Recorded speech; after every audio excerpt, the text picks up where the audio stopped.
সরকার ও জামাত এনসিপির চাপে বাধ্য হয়ে বিএনপি সঠিক লাইনে আসতে যাচ্ছে, জাতীয় ঐক্যমত হতে যাচ্ছে।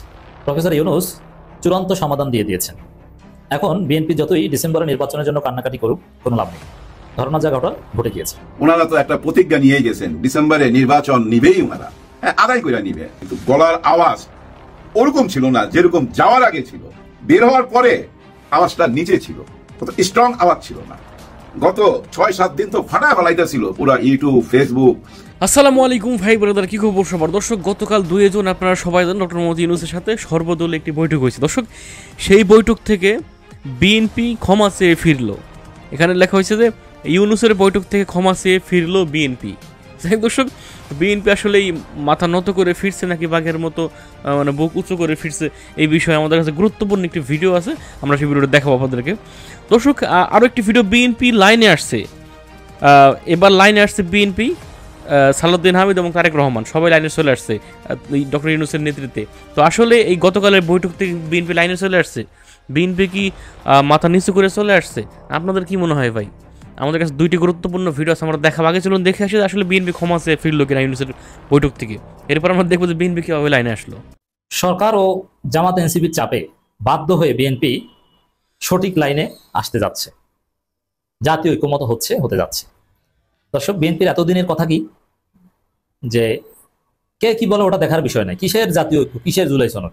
ডিসেম্বরের নির্বাচন চাই, হতে হবে, কোনো কথা নেই। তারেক রহমান বলেছে না ডিসেম্বরের নির্বাচন দিতে হবে, হবে।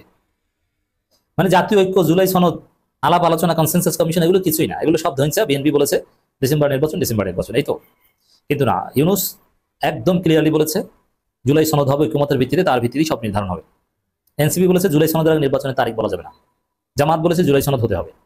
এই যে ত্রিমুখী চাপ, একদিকে সরকারের চাপ, আরেকদিকে বিএনপি দীর্ঘদিনের মিত্র জামাতের চাপ যে জুলাই সনদ হতে হবে, আরেকদিকে গণঅভ্যুত্থানের মূল স্টেক হোল্ডার এনসিপির চাপ, এগুলো মিলে বিএনপি বা তারেক রহমানের যে এতদিন হুমকি ধামকি, কিংবা দুদু রিজভিদের যে হুমকি ধামকি, জয়নুল আবেদিন ফারুকদের যে হুমকি ধামকি, এগুলো থেকে ফিরে এসে তারা এখন বলছে যে না, জাতীয় ঐক্যের ভিত্তিতে এগুলো আমরা চাই, জাতীয় ঐক্যের ভিত্তিতে সংস্কার।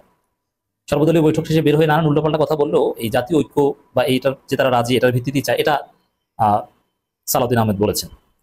দর্শক, রাজনৈতিক দলগুলোর মতামতের আলোকেই হবে জুলাই সনদ। ঐক্যমত কমিশন দ্বিতীয় দিনের বৈঠকে আলিরিয়াস এবং রাজনৈতিক দলগুলোর মতামতের আলোকেই হবে জুলাই সনদ। মানে রাজনৈতিক দলগুলোর মতামতের আলোকে বা যেভাবেই হোক না কেন, এই জুলাই সনদে বিএনপি থাকতে, সাইন করতে বাধ্য হবে এবং এটা হবে নিশ্চিত। জুলাই সনদ হবে, জাতীয় ঐক্যমত হবে, জুলাই সনদই হবে জাতীয় ঐক্য এবং আগামী 100 বছরের রাজনীতি চলবে এই জুলাই সনদের উপর ভিত্তি করে। এটা সংবিধানের প্রিয়াম্বলে যোগ হবে। যেমন 71 ব্যবসা প্রায় 54 বছর টিকেছে, কিন্তু এই জুলাই সনদ ভিত্তিক রাজনীতি 100 বছর টিকবে। সাধারণত একটা সাইকেল থাকে, হিস্ট্রিতে 100 বছরের সাইকেল থাকে, এটা হাদিসেও আছে। প্রত্যেক 100 বছরের জন্য আল্লাহ রাব্বুল আলামিন একজন মুজাদ্দিদ পাঠান। 100 বছর শেষ হওয়ার আগেই কিন্তু সেটা কার্যবাহিতা কমতে থাকে, তারপর আরেকজন আসেন। এভাবে রাজনীতিতে বিভিন্ন ডমিনেন্ট থিওরি থাকে, যেটা 100 বছর ডমিনেট করে, পরে আর থাকে না। তো বাংলাদেশে এই জুলাই ভিত্তিক রাজনীতি, জুলাই চার্টার ভিত্তিক রাজনীতি, এটা হবে। যদি বিএনপিটা ঠেকাতে চেয়েছিল, কিছু কারণে এখন বাধ্য হচ্ছে এই লাইনে আসতে। সংস্কার ইস্যুতে ঐক্যমতে পৌঁছাতে রাজনৈতিক দলগুলোর সঙ্গে জাতীয় ঐক্যমত কমিশনের দ্বিতীয় দিনের বৈঠক শুরু হয়েছে। ফরেন সার্ভিস একাডেমিতে কমিশনের ভাইস চেয়ারম্যান অধ্যাপক আলী রিয়াজের সভাপতিত্বে বৈঠক হয়। এর মানে ধারাবাহিক বৈঠক এগিয়ে চলছে। ঐক্যমত কমিশন, জুলাই সনদ সব এগিয়ে চলছে, সংস্কার কমিশন সব এগিয়ে চলছে। বিএনপি, আওয়ামী লীগ, ভারত মিলে ঠেকাতে চায়, কিন্তু বিএনপি ঠেকানোর ঘোষণা দিয়েও আবার ওইখানে যে কোঅপারেট করতে হয়। যেমন আলী রিয়াজকে কিন্তু বিএনপি মানতে চায়নি, কাজ হয়েছে, মানতে হচ্ছে, তার অধীনে কাজ করতে হচ্ছে, যেতে হচ্ছে, তাকে কোঅপারেট করতে হচ্ছে। মানে উল্টাপাল্টা ঘাট তারামির কোনো স্থান এটা নেই, বরং বিএনপি যেসব জায়গায় বাড়াবাড়ি করছে তার পরিণতি আরো ভয়াবহ হবে। যেমন এই যে বিভিন্ন জায়গায় প্রফেশনালদের আন্দোলনে নামিয়ে দিচ্ছে বিএনপি, এই আন্দোলনের পরিণতি ব্যাকফায়ার করবে বিএনপির জন্য, আমরা এটা আগেও বলেছি। অথবা আলী রিয়াজ বলেছেন সংস্কার কার্যক্রম বিভিন্ন কমিশন প্রস্তাবই চূড়ান্ত নয়, রাজনৈতিক দলগুলোর যেসব মতামত দিয়েছে সে আলোকে পরিবর্তিত প্রস্তাব নিয়েই জাতীয় সনদ করা হবে। জাতীয় সনদ, জুলাই সনদ একই কথা। এখন দেখেন, বিএনপি এই মানি সেই মানি, মানে তারা যেটা মানে ওইটা ভালো, যেটা মানে না এটা ভালো না, এটা তো বলবে, এটা জামাতও বলবে। কিন্তু এগুলো সিনথেসিস হবে কিভাবে? অধিকাংশ কি বলল সেগুলোর আলোকেই সরকার এটা পিক করবে। অতএব এখানেও কিন্তু বিএনপি বড় দল, আমরা বলেছি এটা হতে হবে, আবার আমরা এটা মানি না, আমরা তো এটা চাইনি, এটা করতে পারবে না বিএনপি। অনেক কিছুই যেটা বিএনপি চাইনি কিন্তু অধিকাংশ দল চেয়েছে সেটা হবে। সেই জুলাই সনদে বিএনপি তাদের নিজেদের মতামতকে উপেক্ষা করে এখানে সাইন করতে বাধ্য হবে। কিছু কারণে চাপে করে বাধ্য হবে, ঘাত ধরে বাধ্য করা হবে, অস্তিত্বের স্বার্থে করবে।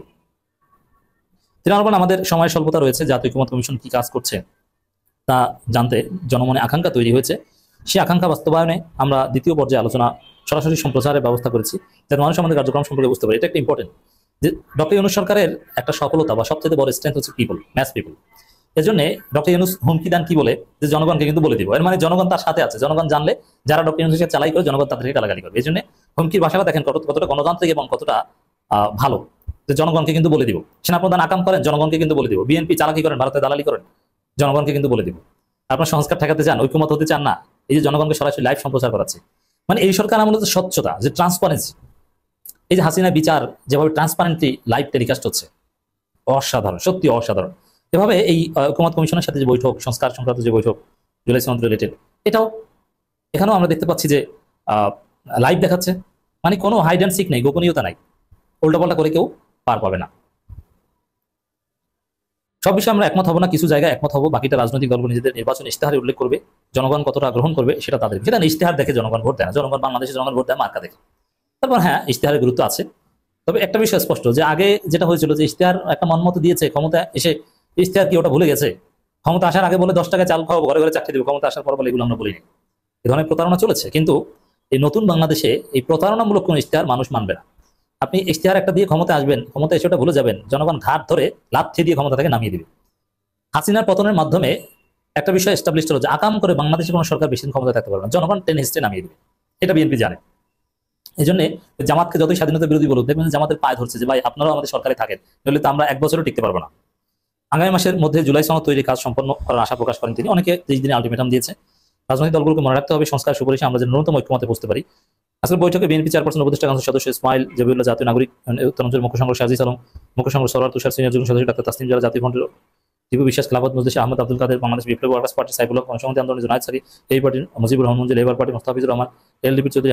দর্শক আপনারা এখানে দেখতে পেলেন যে বিএনপি একরকম মাথা নিচু করে ডক্টর ইউনূসের সামনে মাথা নুয়ে তারা বৈঠক থেকে ফিরে আসলেন। তবে বাইরে যারা আপনার হামতাম করে নির্বাচন দেন, হ্যান ত্যান, এটা ওইটা, ইউনূসকে আন্দোলন করে নামিয়ে দেবো 24 ঘন্টার ভিতরে, ওখানে গিয়ে মানে কেউ হামতাম করার কেউ কোনো সাহস নেই, কে হলো কথা। দর্শক এইবার চললাম আরও একটি ভিডিও দেখে আসি। এখানে আমাদের জনপ্রিয় সিনেমার পরিচালক মালিক আফসারি ভাই, তিনি এখানে গুরুত্বপূর্ণ কিছু কথা বলেছেন, যে এইবার বিএনপি লাইনে চলে আসছে, এবার লাফালাফি করার সুযোগ নেই। চলুন আমরা তার ভিডিও দেখে আসি। আসসালামু আলাইকুম।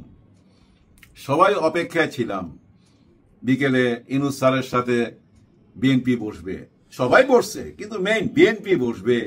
ওনারা তো একটা প্রতিজ্ঞা নিয়েই গেছেন, ডিসেম্বরে নির্বাচন নিবেই ওনারা, হ্যাঁ আদায় করে নিবে।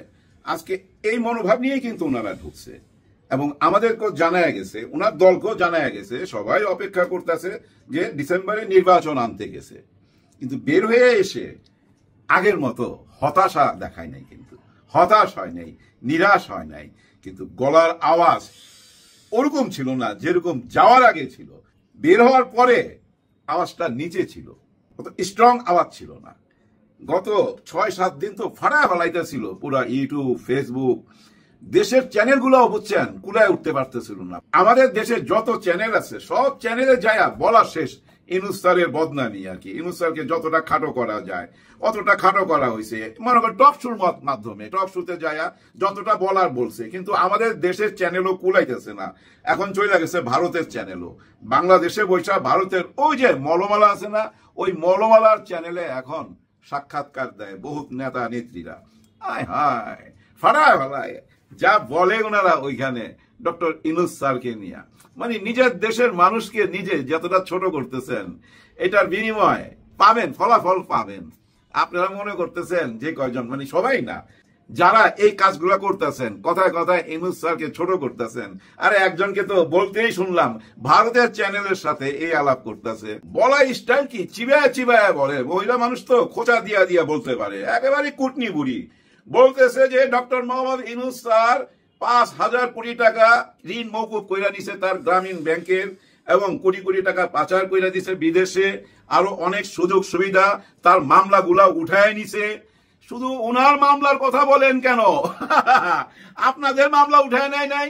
তারেক রহমান সাহেবের কতগুলা মামলা ছিল, আপনাদের এক একজন নেতার 100-150 মামলা ছিল, এগুলা উঠায় নাই। আপনাদের জেল থেকে কয়েদি বাইর হয় নাই, আসামি বাইর হয় নাই, সবাই সুযোগ সুবিধা নিছে। কে না নিছে? জামাতও নিছে। এই গভর্নমেন্ট থেকে সবাই সুযোগ সুবিধা নিছে, এগুলো তুইলা ধরতে হবে। খালি ডক্টর মোহাম্মদ ইউনূস স্যার কি নিছে আন্দাজি প্রোপাগান্ডা বা এগুলো সব প্রোপাগান্ডা। উনি 2 পয়সার কোনো সুযোগ সুবিধা নেয় নাই। আর উনি ওই গ্রামীণ ব্যাংকের সাথে জড়িত না। ওই গ্রামীণ ব্যাংকের 90% হচ্ছে যারা গ্রামীণ ব্যাংকের সাথে একসময় জড়িত হয়েছে, যারা ঋণ নিছিল তারাই মালিক, আর 10% সরকার মালিক। ওনার কোনো মালিকানা নাই, কিচ্ছু নাই। উনি তো ওনার ছেলের নামে মেয়ের নামে লেখা দেয় নাই, অযথা কথাবার্তা বইলা বেড়ায়। আবার বলে ওই যে সেন্ট মার্টিন নাকি বিক্রি করে ফেলাইছে। অলরেডি তো দলিল হয়ে গেছে, আমেরিকা নিয়ে নিছে সেন্ট মার্টিন। আমেরিকা নিয়ে চলে গেছে, সেন্ট মার্টিন দিয়ে দিছে। ওদিকে আরকান রাজ্যের জন্য ওই যে স্টারলিং নেটওয়ার্ক আনছে আরকান রাজ্যের জন্য, আমাদের জন্য না, আমাদের জন্য আনে নেই। আবার ওই যে করিডোর দিতেছে ওইটা আরকানে বলছেন মালপত্র পাঠাইতে, আর্মস পাঠাইবার জন্য, কোনো খাদ্য দ্রব্য না। মানে যার মুখে যেটা আসতেছে সেটাই বলতেছে। আপনারা বোমা হামলা ছবিটা দেখছেন মান্নার, ওই যে মান্না দ্বীপজল রেজায় ধরছিল না, যে আপনি বলছেন 5,000 কোটি টাকা স্বরাষ্ট্রমন্ত্রী মাইরা দিছে, কিভাবে মারছে আপনি বলতে হবে আজকে। এইভাবে যদি নিয়ে জিজ্ঞেস করা যাইতো যে ভাই কি কারণে স্টারলিংটা ওইখানে আনছে, আপনি কেমনে বুঝলেন যেটা আরকানে দিব, এটা ভাঙ্গা বলেন আমার কাছে। অনেকে জানেন, অনেক টক শুনতে যায় বলতেছে এগুলো আনছে সব বড় বড় ধনী ব্যবসায়ীদের জন্য, সাধারণ জনগণের এগুলো কোনো উপকারে আসবে না। এগুলা কারা বলতেছে জানেন? যারা সিন্ডিকেট, তাদের সিন্ডিকেট ভাঙ্গা যাবে। এখন মাসে মাসে 1200-1500 টাকা করে নেয় না, ওদের সিন্ডিকেট ভাঙ্গা যাবে। আর এই সিন্ডিকেট গুলো কারা চালায়? ওই দল নালে এই দল, বুঝাই রাখেন, ওদের মাথা ব্যথা। আসলে ভাই এই স্টারলিং বুঝছেন এত সস্তা, যদি মনে করেন আপনারা 30-40 জন মিলা আনেন, এটা আপনাদের ভাগে পড়বে মাসে 2 থেকে 250 টাকা। হ্যাঁ, মানে 4,500 টাকা মাসে, নাহলে 6,000 টাকা। ওইটা ভাগ করেন আপনারা 30-40 জন। আর প্রথম পর্যায়ে যেটা সাথে লাগাইতে হয় ওইটা আনতে 50,000 টাকা খরচ আছে। ওই 50,000 টাকা আপনারা 30-40 জন ভাগ করলে কত কইরা পড়বে ভাই? 500,000 টাকা কইরা পড়বে। তার মানে কি, আপনি একটা স্ট্রং ওয়াইফাই পাওয়া গেলেন, ইন্টারনেট পাওয়া গেলেন, যেটা কোনো সরকার আর কোনোদিন বন্ধ করতে পারবে না। গত সরকার যেভাবে ওয়াইফাই বন্ধ কইরা কিলিং মিশন চালাইছিল, ওইটা আর ঘটাইতে পারবে না। কিন্তু ওই সত্যি কথাটা তুইলা না ধইলা বলতেছে ইউনূস স্যার এটা আনছে আরকানের জন্য। ওই যে করিডোর দিয়ে দিছে, করিডোর কিচ্ছু দেয় নাই ভাই। এটা একটা আলোচনা হয়েছিল, আলোচনা থাকতেই পারে, কোন দেশ প্রস্তাব দিতেই পারে। তার মানে কি দিয়ে দিছে। আর ওই যে খলিল সাহেবের ডাবল পাসপোর্ট, উনি বাংলাদেশের নাগরিক না। উনি বলতেছে ভাই আপনারা আইনের কাছে প্রমাণ করেন যে আমি বাংলাদেশি না। ওইটা নিয়ে কেউ কথা বলে না। মানে যতটা নেগেটিভ কথা বলা যায় বর্তমান সরকারকে নিয়ে, অতটা নেগেটিভ কথা সারাক্ষণ বলতেছে। নিজেদের চ্যানেলও বলতেছে, এখন কলকাতার চ্যানেলও শুরু হয়েছে। ওদিক দিয়ে তো বলছেন অডিও কল আসতেছে, অডিও কলের মতো একই কথা, জঙ্গি দেশ নিয়ে গেল, মৌলবাদীরা দেশ নিয়ে গেল, একই কথা এইসব দল থেকেও বলতেছে। কিন্তু আশা করি আজকে থেকে থেমে যাবে। বাংলাদেশের রাজনীতিবিদদের কথাবার্তা শুনলে মনে হয় কি জানেন, বিষ খায়া মইরা যায় ভাই। এই কথাগুলা কি কোনো বাস্তবতা আছে? স্টারলিংটা কেন আনছে এটা বুঝতে হবে না? কেন, কাদের জন্য আনছে?